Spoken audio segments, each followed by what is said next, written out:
So good morning, everyone. Very happy to be here. Wasn't sure we were going to make it on time. We started at 6:30 this morning from Augusta and ran into great Atlanta traffic on our way in, but literally just drove up. What I wanted to do this morning was kind of set the stage for the theme that you've selected today, which I think is very, very appropriate. And you'd be disappointed as an Army officer if I didn't have some PowerPoint slides. And the staff has really worked overtime to make them as complex and as busy as possible. And so what I'm going to try to do is kind of walk you through those. And there's one slide in particular that I'm going to spend a little bit of time on that I think captures the essence of the problem and some of the shortfalls that we have. And what I'm really going to do is solicit your feedback, and hopefully I'll generate some interest in helping us solve what I think is a pretty difficult problem. So first of all, it is a pleasure to be here. I want to thank the organizers, Georgia Tech, GTRI, and the Army Cyber Institute for actually moving this version of Cyber Talks down to Atlanta.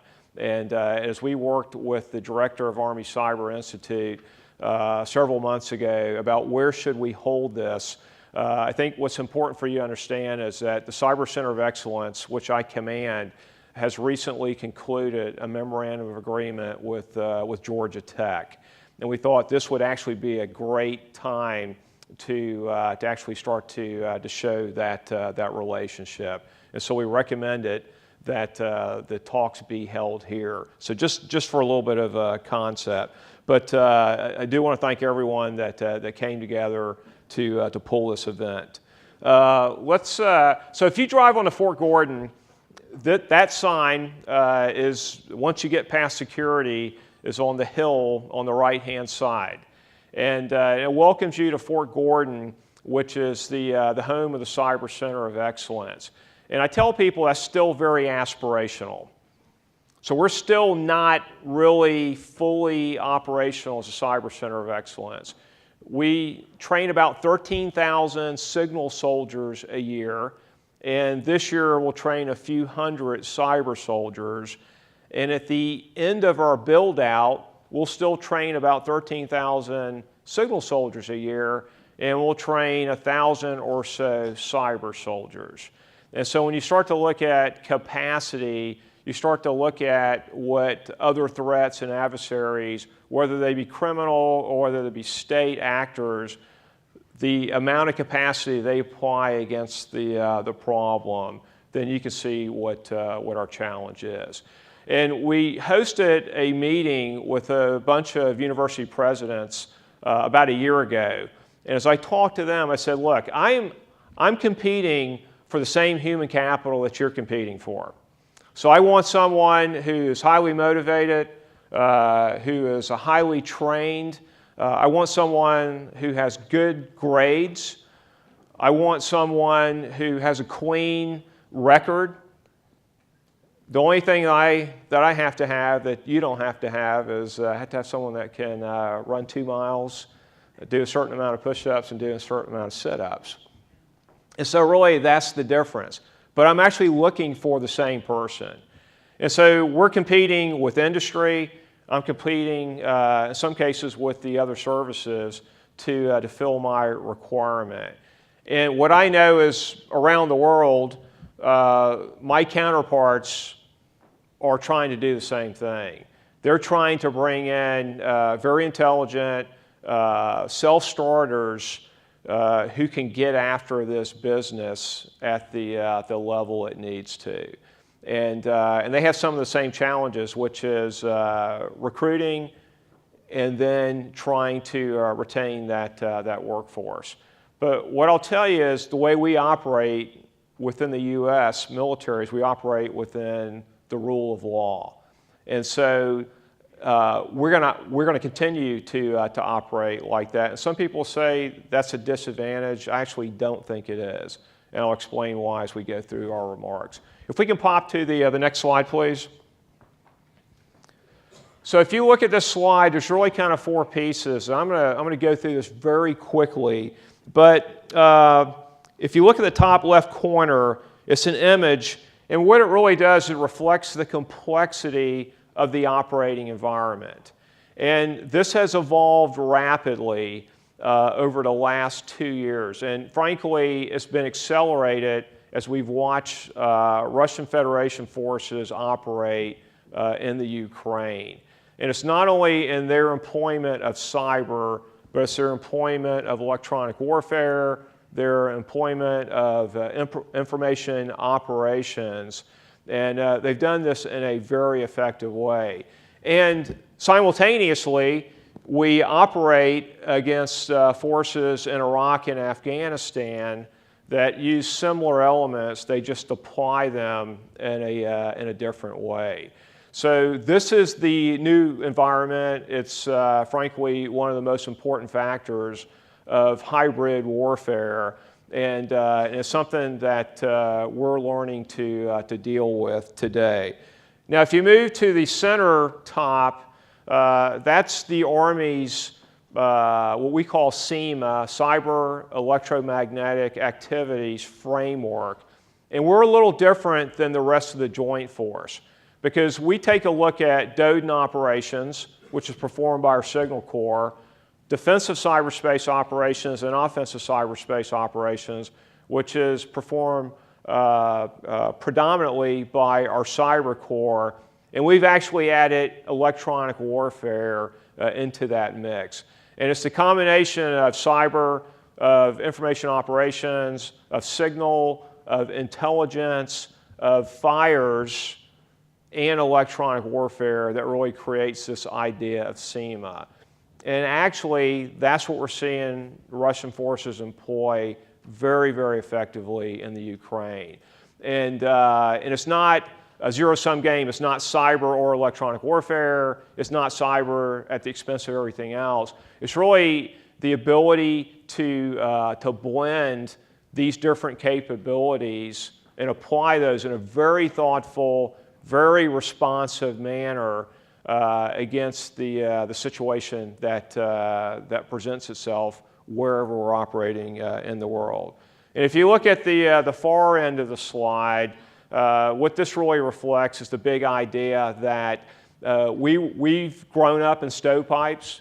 We have an intelligence stovepipe, we have a signal stovepipe, we have potentially a cyber stovepipe or an electronic warfare stovepipe. And what we've realized, we've got to change the culture. We've got to break down the barriers because we will not be effective if we approach this from these very, very narrow points of view.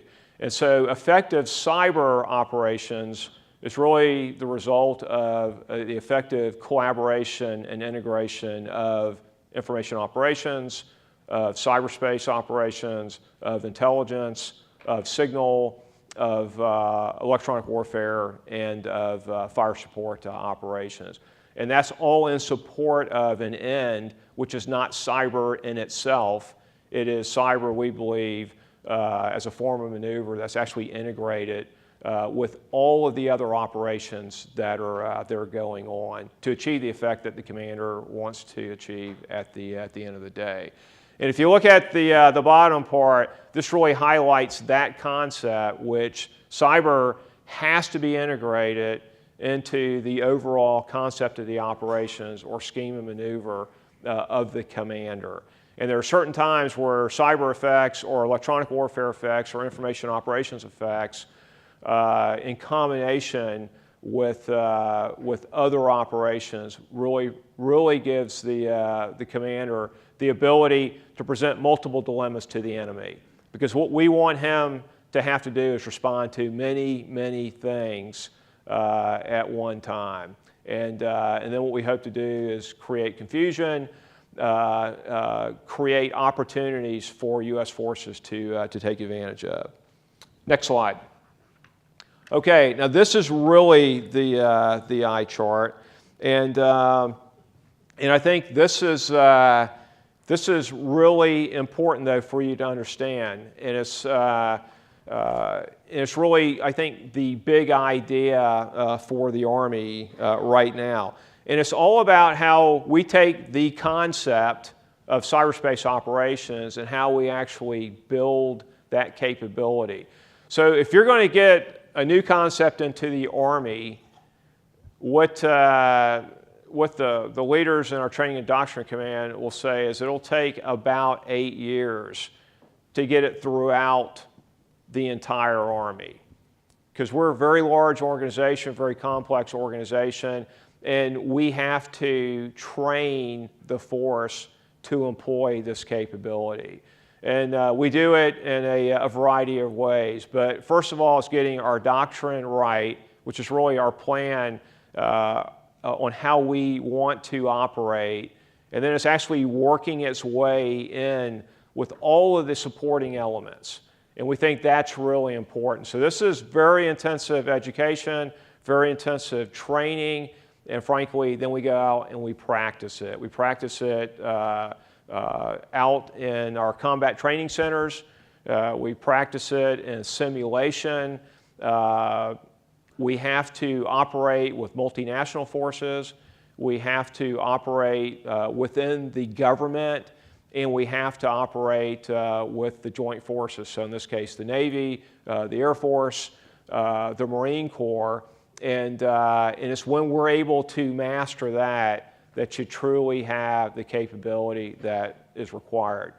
Now the good thing is this is not all new. We've been doing cyber, the U.S. military has been involved in cyber for a very, very long time. It was predominantly conducted by our intelligence corps and our signal corps in the Army. And what we've really focused on over about the last 5 years is taking it from those stovepipes of intel and signal and actually operationalizing it across the Army. And that's the ongoing work that we're engaged in. And within about the next 60 days, we'll publish our capstone manual, FM 3-12, Cyberspace and Electronic Warfare Operations. And that's the result of about 1.5 years of collaboration across the Army, across the interagency, and across the Joint Force to bring the concepts into something that a commander on the ground can actually apply, something that we can actually train against. So in about 90 days, we think that will actually be published and we'll go live for that. Now, our task is to win in a complex world, and cyber is not likely to be a silver bullet. It's going to be a very important capability, and it's our ability to train commanders, train the force on capabilities, and very importantly, limitations of cyber or electronic warfare. And that's, as you can imagine, can be a very challenging task. And cyber effects, depending on the situation, may be very, very effective in some situations, may be less effective. So again, it's not likely to be a silver bullet, but it is very likely to be a very important enabling capability for our commanders. And then the next slide, which is the one I really want to spend some time with, is if you look at the problem statement, the challenge at the top, that's really what we're trying to answer today. So I'll give you a second to read that.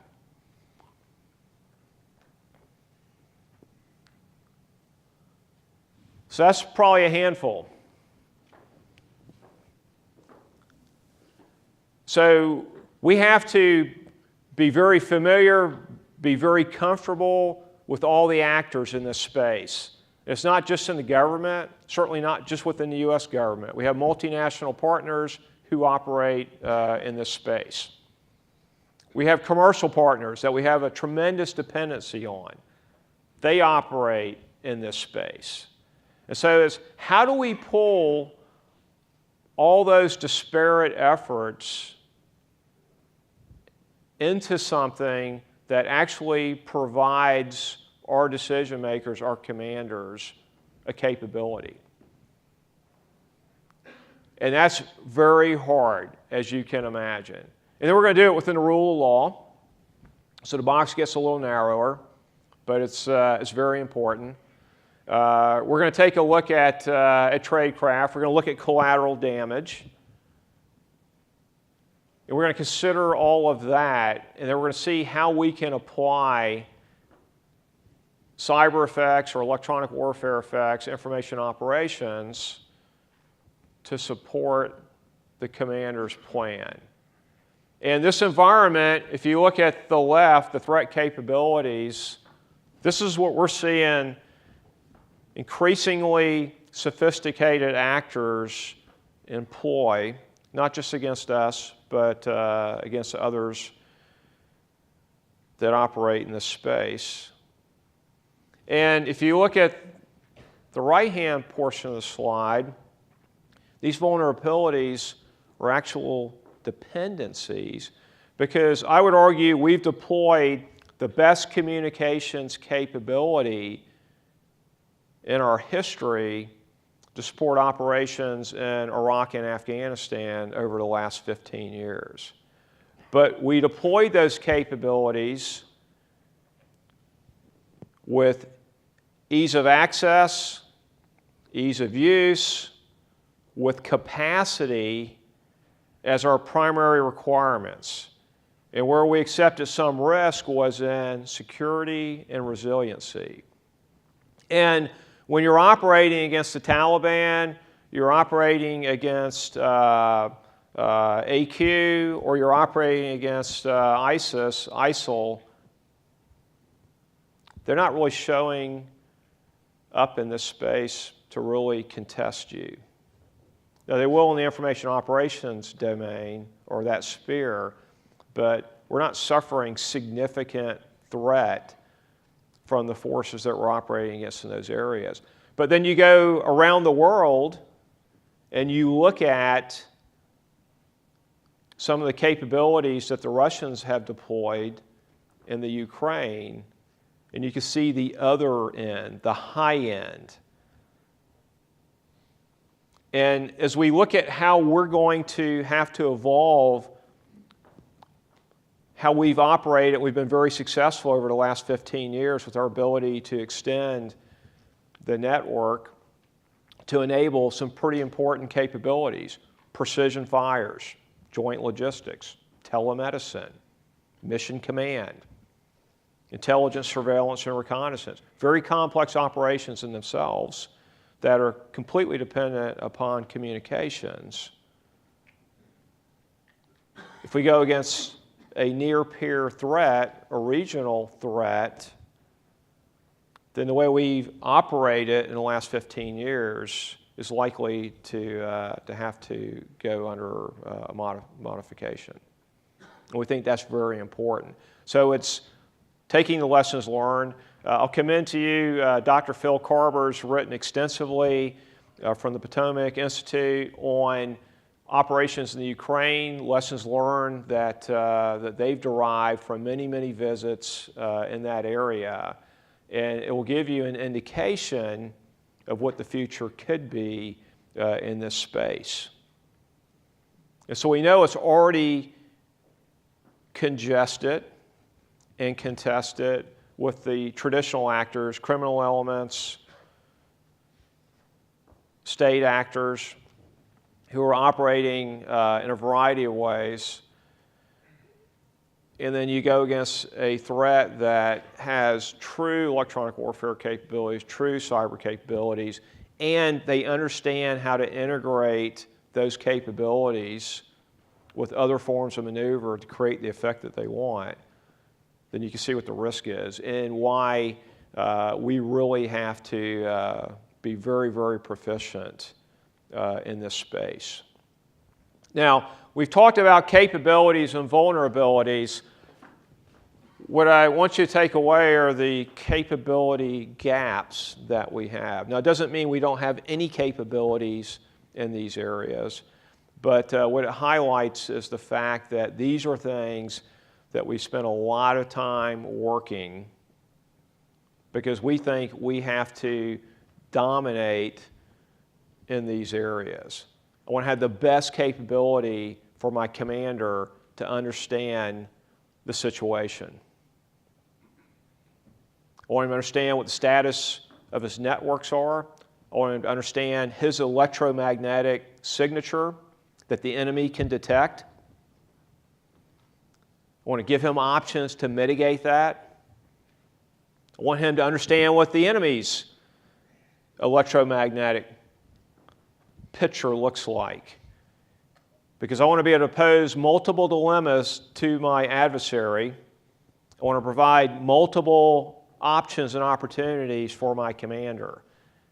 And I do that from being able to collect, analyze, and present in a way that the commander can understand this very intuitively, and he understands what his options are to protect his force and then potentially attack the adversary's force. And he has to do that in conjunction with an overall scheme of maneuver. And cyber and electronic warfare and information operations will play very important parts in any operation today and in the future. And so as we look at where we focused, it's the range of defensive cyberspace operations capabilities, offensive cyberspace operations capabilities. It's giving us options to use multiple platforms to conduct offense and defense operations. It's being able to monitor that real time. It's the ability to connect our intel core and our signal core together so the intel core can help the signal core defend the network in real time. We understand that we have to increase our offensive electronic attack capability. We have focused almost exclusively on capabilities to defend, for instance, against IEDs, radio-controlled IEDs, whether it's a key fob or a GSM handset or some other way of controlling an IED. So we've equipped our forces with a very good kit that reduces that threat. But the enemy is a thinking and very adaptive enemy, and as we improved our RCID, radio-controlled IED defense, then they went to command wire IEDs. And they didn't require something they could jam. They literally had something that they could watch a vehicle move down and then actually trigger that device. So this space, the only thing that's, I think,